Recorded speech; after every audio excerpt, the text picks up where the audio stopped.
అందరికీ నమస్కారం. వైసీపీ నాయకులు వైసీపీ కార్యకర్తలు ఎలా తయారయ్యారంటే కనుక ఒక ట్రాన్స్ లో ఉండిపోయారు వీళ్ళందరూ. రాష్ట్ర వ్యాప్తంగానే కాదు దేశవ్యాప్తంగా సంచలనం కలిగించినటువంటి తిరుమల లడ్డు వ్యవహారంలో నిన్నటి నుంచి ఒక ప్రచారాన్ని కొత్త ప్రచారాన్ని ఎత్తుకున్నారు. వీళ్ళు ఎత్తుకోవడమే కాదండి, ఆడెవడో అన్వేష్ గాడు బొన్వేష్ గాడు వాడు ఒకటి తెచ్చాడు. సుప్రీంకోర్టు చెప్పేసింది తిరుమల లడ్డూలో కల్తీ జరగలేదని చెప్పింది అంటున్నారు. అరే బాబు, అసలు పాలు లేకుండా పాలే సేకరించని డైరీలు నెయ్యిని సప్లై చేసినరా, పామాయిల్ కెరలిన్ ఆయిల్ ఇలాంటి ఆయిల్స్ పెట్టి తయారు చేసి అసలుకి నెయ్యే కాదురా బాబు అంటే గనక మీరందరూ ఎలా తయారయ్యారంటే గనక నెయ్యే కానప్పుడు కల్తీ జరగలేదు కదా అంటారు. అరే నెయ్యే కాని నెయ్యి పదార్థాన్ని లడ్డూలో వాడారా అంటే తిరుమల తిరుపతి లాంటి పవిత్రమైన ప్రదేశంలో లడ్డూలో వాడారా అంటే వినిపించుకునే స్థితి లేదు. వీళ్ళందరూ ఒక ఎర్రి గొర్రెల్లాగా ఒక ట్రాన్స్ లో ఉండిపోయారండి. ఈ వైసీపీ అదే ముఖ్యంగా ఈ అన్వేష్ గాడు ఒకడు తెచ్చాడు. మన భారతదేశానికి నేను ప్రపంచ యాత్రికుడిని అని చెప్పుకుంటా దరిద్రుడు ఒకడు తెచ్చాడు మనకి. వాడు ఏదో తెలిసినట్టు వాడు ప్రచారాల్లో ఉండాలి కాబట్టి వాడు ఇది ఓగుతూ ఉంటాడు. వాడికి తోడిపోయినాడు. మనకు ఆంధ్రప్రదేశ్లో ఒకడు తెచ్చాడు పేరునని, ప్రతి దానికి నేను ఉన్నాననుకుంటా వస్తా ఉంటాడు. అరే అసలు పాలే సేకరించకుండా 68 లక్షల కేజీలు నెయ్యి సప్లై చేశారు రా బాబు. దాంట్లో వాళ్ళు వాడిన కెమికల్స్ అండి, గూగుల్ ఏని కూడా అడిగానండి, ఏం చెప్పింది? సింథటిక్ నెయ్యి తయారు చేశారంటండి. దాంట్లో పామాయిల్ కెర్నల్ ఆయిల్ అలాగే రసాయనాల్లో ల్యాబ్ పరీక్షల్లో ప్యూర్ నెయ్యిగా కనిపించడానికి యాసిడ్ ఈస్టర్ లాంటివి కలిపి నెయ్యిలాగా తయారు చేశారని చెప్పి సిటీ రిపోర్ట్ ఇస్తే, అరే దరిద్రులారా, కడుపుకు అన్నం తింటున్నారా? కంపలమ్మట గడ్డి ఏమైనా తింటున్నారా మీరందరూ? మా జగన్ అన్న అందులో పంది కొవ్వు కలవలేదు, ఆవు కొవ్వు కలవలేదు, ఇవన్నీ కలవలేదు కాబట్టి కల్తీ జరగలేదు. అసలు అది నెయ్యే కాదురా అని చెప్పి సిట్ రిపోర్ట్ ఇచ్చిండ్రా. మొదలు దాని గురించి మాట్లాడండిరా. ఇక దీనికి తోడు ఈ తొర్రిపల్ల నాని వచ్చాడండి బయటికి, ఏదో మాట్లాడుతున్నాడు. ఒకసారి విందామండి, వింటూ అయితే విశ్లేషణ అయితే చేద్దాం. చాలా గట్టిగా ఉండిద్ది తొర్రిపల్ల నానికి. ఏదో ఒక రోజు ఏం చేశాడంటే బయటకు వచ్చి, అంటే అది మనిషి జన్మ కాదో మనకు తెలియదు. ఆయన ఏం మాట్లాడాడు తెలుసా? చెప్పు, ఏం మాట్లాడాడు చెప్పు. కలియుగ దైవం శ్రీ వెంకటేశ్వర స్వామి ప్రసాదంలో గొడ్డు కొవ్వు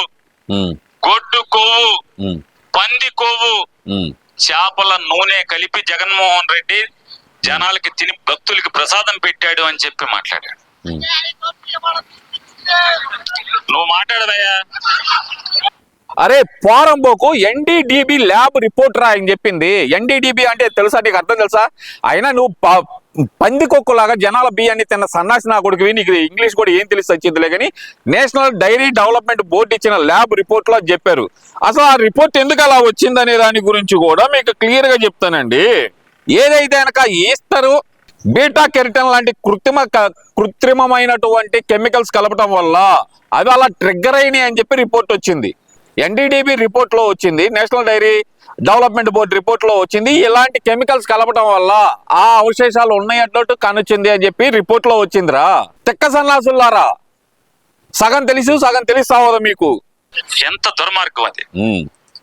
వెంటనే మీ ఊళ్ళో బుర్రకథలు ఉంటాయా? ఉంటదా? అదే పండగ ఇదివరకు వచ్చాయిగా, చూసారు ఎవరన్నా? బుర్రకథ చూసే దాంట్లో ఒక ఆయన చెప్తా ఉంటాడు, కథ చెప్తా ఉంటాడు. పక్కన కొడతా ఉంటారు ఎవరు?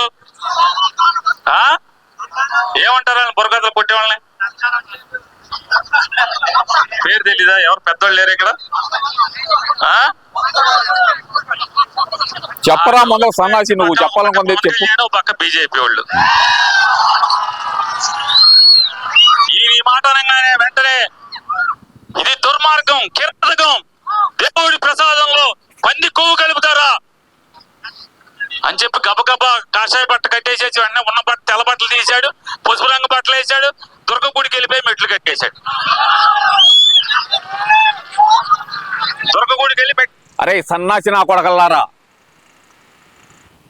జరిగింది అపచారం అక్కడ. అసలు నెయ్యే వాడలేదురా అంటే కనుక దాని మీద ఇంకా ఈ సట్టైర్లు మీరు. అరే మీరు కడుపుగా నిజంగా అన్నం తినేవాళ్ళు అయితే కనుక జగన్మోహన్ రెడ్డిని కానీ వైవి సుబ్బారెడ్డిని కానీ ఎవరినైనా వచ్చి కాణిపాకం వచ్చి ప్రమాణం చేయమనరా. జగన్మోహన్ రెడ్డిని అలాగే వైవి సుబ్బారెడ్డిని కాణిపాకం వచ్చి మేము స్వచ్ఛమైన నెయ్యి వాడాం, మేము స్వచ్ఛమైన నెయ్యి వాడినట్టేగా మా కుటుంబాలు సర్వనాశనం అయిపోవాలని చెప్పి ప్రమాణం చేయమన్నాడరా. జగన్మోహన్ రెడ్డి రావాలి. వస్తాడా? నువ్వు వస్తావంటారా పేరు నానిగా? ఈయన కంట్రోల్ తప్పుతున్నాను, ఇంకా పద్ధతిగా మాట్లాడాలనుకుంటున్నాడు కాబట్టి పద్ధతిగానే మాట్లాడతాను ఏదవల్లారని. సరే నువ్వు వెళ్ళి తీసుకొద్దా, షూటింగ్ లో ఉన్నాడు, వెళ్ళి తీసుకుంటా. షూటింగ్ కి నువ్వేనంటారా సప్లై వద్దులే, కంట్రోల్ చేసుకుంటున్నాడరా మిమ్మల్ని తిట్టలేకపోతున్నా. రోజా కూడా షూటింగ్ లోనే ఉందరా, పోయి రోజా కూడా షూటింగ్ లోనే ఉందా? మరి వెళ్ళి చెప్పు, షూటింగ్ ఎందుకమ్మా నీకు అని చెప్పు పో. మెట్లు కడిగేసేసి రొప్పుతా ఆయాస పడతా ఒగురుస్తా మెట్లు ఎక్కినట్టున్నాడు. ఎక్కి ఎక్కి ఎక్కి మళ్ళీ దిగి వ్యాన్ ఎక్కి తిరుపతిలో అన్అపాలజెటిక్ సనాతన్ని అని పెద్ద పెద్దగా రంకెలేసి అరుపులేసి అసలు మా హిందూ మతాన్ని జగన్మోహన్ రెడ్డి అట్ట చేస్తున్నాడు ఇట్ట చేస్తున్నాడు, అసలు దేవుడిని అదా ఇదా ఇదా ఇదా అన్నాడు. నిజమేరా, జగన్మోహన్ రెడ్డి ఉన్నప్పుడు దాదాపు 324 గుళ్ళ మీద దాడులు జరిగినాయి. ఎక్కడికక్కడ రథాలు తగలబెట్టారు. ఏదైతే కనుక రాముల వారి విగ్రహానికి తల వెదగొట్టారా సన్నాసి. రథం తగలబెట్టిందేమో తేనెటీగలని చెప్పారు, విగ్రహం ఏమో దానంతా అదే పగిలిపోయిందని తేలి చెప్పారు. ఆంజనేయ స్వామి చెయ్యి రీట ఏముంది, విగ్రహమే కదా ఇంకో విగ్రహం పెట్టుకుందామని చెప్పి అది మెల్ల రుద్రాక్షలు వేసుకొని తిరిగే ఒక దౌర్భాగ్యుడు కొడాలి నానిగాడు వాగాడు. ఆ రోజు నోట్లో ఏమన్నా మరి రోజా చెప్పినట్టు ఐస్ క్రీములు పెట్టుకొని కూర్చున్నారంటారా మీరందరూ? ఐస్ క్రీములు గట్టిగా పెట్టుకొని కూర్చున్నారా నోటి నిండా?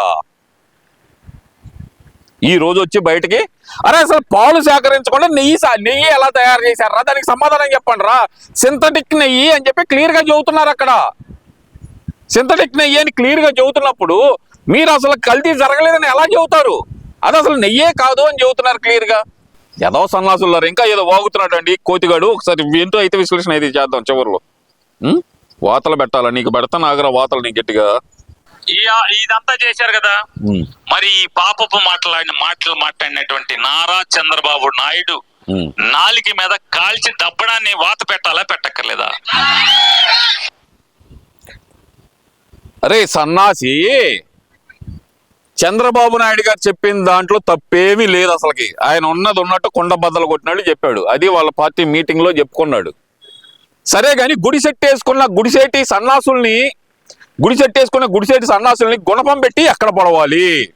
ప్రసాదం ఇస్తే టిష్యూ పేపర్ లో పెట్టి దాన్ని పక్కన పడేసిన ఎదవల్ని ఏ బోక పెట్టి పడవాలి?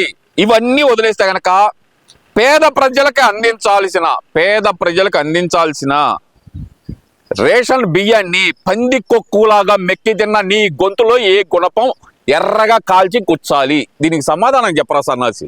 వాతలు పెట్టాలా? మాకు ఏమనిపిస్తుందంటే గనక కూటమి ప్రభుత్వం అతి మంచితనం వల్ల మీ అందరికి నోరు లెగుస్తుందిరా సన్నాసులారా.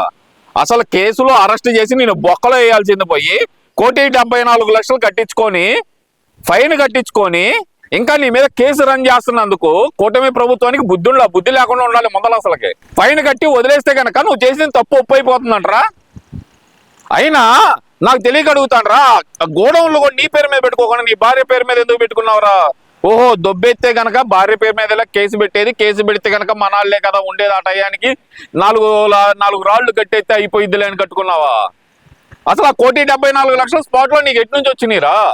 నీకు డబ్బులు అరేంజ్ చేసిన సన్నాసి ఎవడు? సిగ్గు లేకుండా నువ్వు మాట్లాడావని మేము కూడా మాట్లాడటం మొదలు పెడితే నీకు ఇంతకంటే సిగ్గుగా మాట్లాడతాం మేము. దబ్బనం కాల్చి వాతలు పెట్టాలా? నీ గుణపం కాల్చి కింద నుంచి తోపాలనిపిస్తుంది మాకైతే గనక. నువ్వు ప్రజల సొమ్ము, మంది సొమ్ము దొబ్బితిన్నందుకు నీ గుణపం కాల్చి కింద నుంచి పెడితే గనక సమ్మగుండిద్దిరా బాబు నీకు. ఇలాంటి నీతి లేని మాటలు మాట్లాడి జగన్మోహన్ రెడ్డిని ఇంకా దిగదార్చమాకండి మీరు. అసలుకి పాలు సేకరించకుండా నెయ్యి తయారు చేసే విధానం ఎవరి దగ్గర ఉంటే కనుక చెప్పండి రా. మీరున్నారు కదా, మీ కుటుంబ సభ్యులను ఎవరినైనా అడగండి. ఇప్పుడు సొల్లు మాట్లాడే వైసీపీ నాయకులు కానీ వైసీపీ కార్యకర్తలు కానీ పాలు సేకరించకుండా నెయ్యి తయారు చేయడం ఎలాగో మీ ఇంట్లో వాళ్ళని అడిగి వివరంగా మాకు చెబితే కనుక తెలుసుకుంటాం.